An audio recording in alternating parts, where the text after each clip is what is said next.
Hello, मैं हूँ doctor Sandeep Hatwar और मैं हूँ पीडियाट्रिक सर्जन। और मेरा काम है उन बच्चों का ऑपरेशन करना जिन्हें कंजेनिटल डिफेक्ट्स हैं और जो ऑपरेशन करके करेक्ट किए जा सकते हैं। और इसलिए एम्ब्रियोलॉजी का नॉलेज होना बहुत ज़रूरी है। मैंने देखा कि एम्ब्रियोलॉजी एक बहुत कॉम्प्लिकेटेड और कॉम्प्लेक्स टॉपिक है और इसे समझना और अच्छे तरीके से समझना ये भी बहुत डिफ़िकल्ट है। और इसलिए मैंने क्ले के ज़रिए कुछ मॉडल्स बनाकर एक एम्ब्रियोलॉजी को एक सही तरीके से समझाने का और आसान तरीके से समझाने का मैंने एक कोशिश की है। तो मेरे इस चैनल को आप सब्सक्राइब कीजिए। अभी तक आपने सब्सक्राइब नहीं किया होगा तो प्लीज़ सब्सक्राइब कीजिए और मेरे इन वीडियोस आपको कैसे लगते हैं इसके बारे में ज़रूर बताइए। इन वीडियोस में पूरी एम्ब्रियोलॉजी को मैंने धीरे धीरे समझने की कोशिश की है, समझाने की भी कोशिश की है और क्ले के मॉडल के ज़रिए इनको बताने की और अच्छे तरीके से समझाने की भी कोशिश की है। इसमें मेडिकल कॉलेज में पढ़ने वाले डॉक्टर बच्चों के लिए भी ये यूज़फुल हो सकते हैं और मैंने ऐसी भाषा यूज़ की है जिसके वजह से एक आम लोगों को भी इसे समझने में काफ़ी आसानी होगी। ये मेरा पहला वीडियो है और इस वीडियो में मैं शुरुआत के दौर का एम्ब्रियोलॉजी समझाऊंगा और उसके बाद में धीरे धीरे कौन से सिस्टम कैसे कैसे डेवलप होती है, जैसे फॉर एग्जांपल रेस्पिरेटरी सिस्टम हो गई या gastrointestinal system, genito urinary system, kidneys कैसे डेवलप होते हैं, ये मैं समझाने की कोशिश करूँगा। तो आइए हम देखते हैं इस वीडियो को।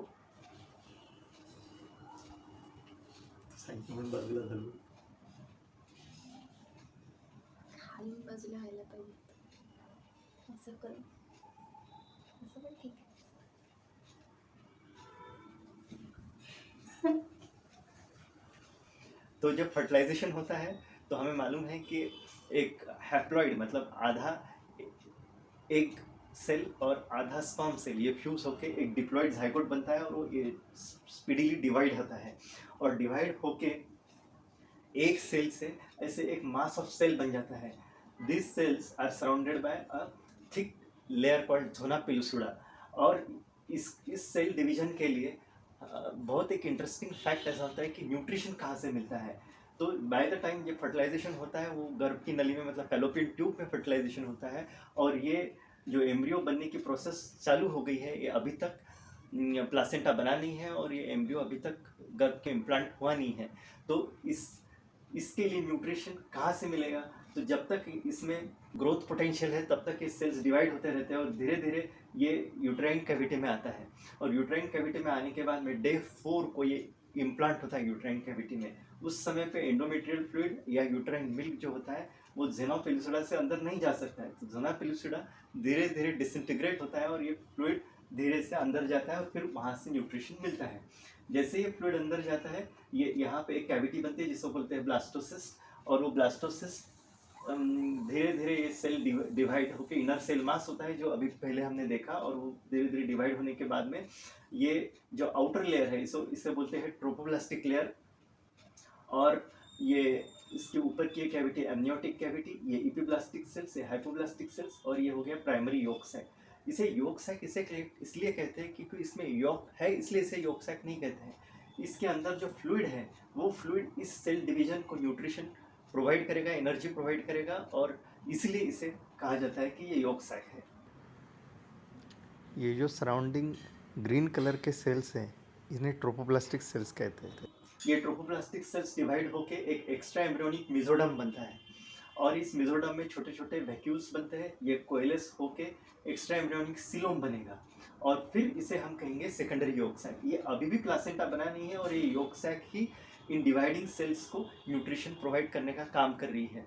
ये सेल्स धीरे धीरे डिवाइड होते रहेंगे और इस तरीके से एक बाय लैमिनर मतलब दो लेयर की एक डिस्क बनेंगे। डिस्क मतलब कि एक सर्कुलर स्ट्रक्चर रहेगा। बाहर से हम देखेंगे तो इस तरीके से दिखेगा। ये ट्रोपोप्लास्टिक लेयर है और इसके अंदर ये बाय लैमिनर डिस्क है।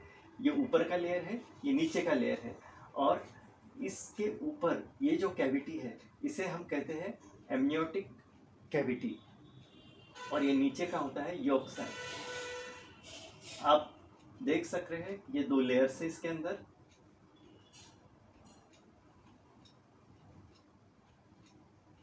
ये जो कैविटी है इसे एमनियोटिक कैविटी कहेंगे, इसे योक सैक कहेंगे और यहाँ से न्यूट्रिशन मिलते रह रहा है इन सेल्स के डिविजन्स के लिए।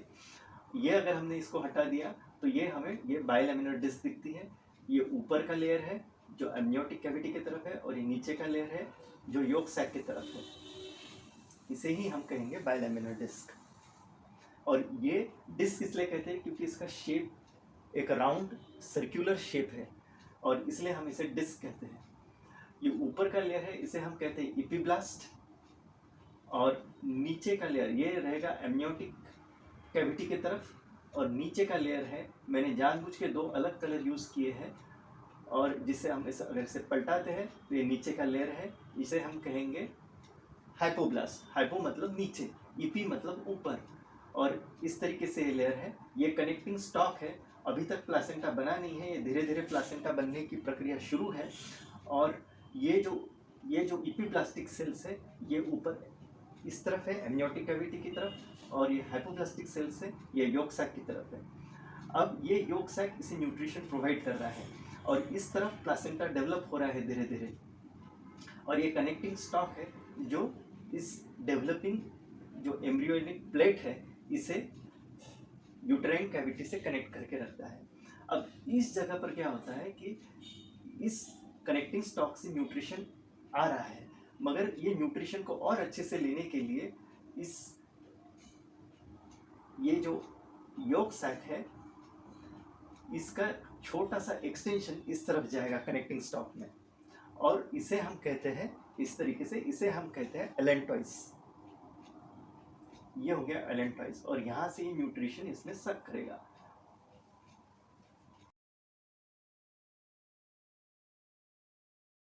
Soon after the fertilization, the single cell zygote is enclosed in a thick layer called zona pellucida. This single cell rapidly divides into multiple cells to form a stage called morula. These rapidly dividing cells in zona pellucida get themselves arranged into inner blue color cell mass and outer green color layer called as tropoblastic layer. After the dissolution of zona pellucida, the surrounding endometrial fluid or the uterine milk enters into the developing cell mass, and this helps to provide the nutrition to the developing cells. It occupies a space between the cells and gradually pushes the cell mass towards the embryonic pole to form a blastocyst. The cells continue to divide further and get themselves arranged in two layers. Tall columnar cells form the floor of the amniotic cavity, and flattened cuboidal cells form the roof of the yolk sac, that is the primary yolk sac. The green tropoblastic cells then rapidly divide to form extraembryonic mesoderm. It is called extraembryonic because it is outside the developing embryonic disc. Soon, the cavities appears in the extraembryonic mesoderm and they coalesce to form the extraembryonic coelom. The place at which the cavities do not appear is called as a connecting stalk.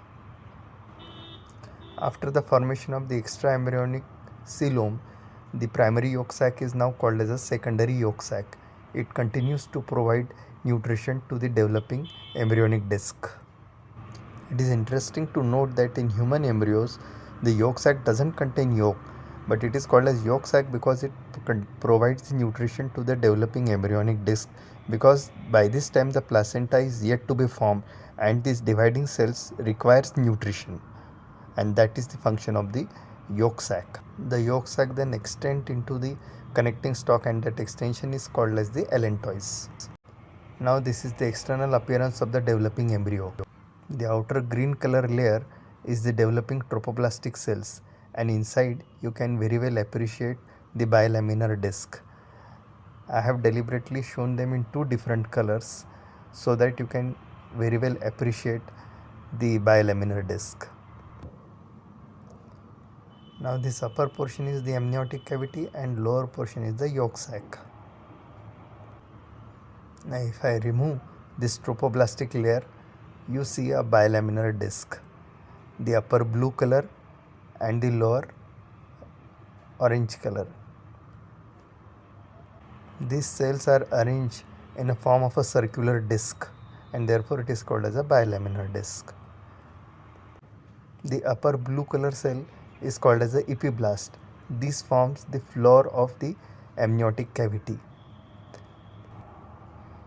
As I rotate the disc, you find the lower layer that is called as the hypoblast, and these hypoblasts form the roof of the yolk sac. This is the cut section of the developing embryonic disc.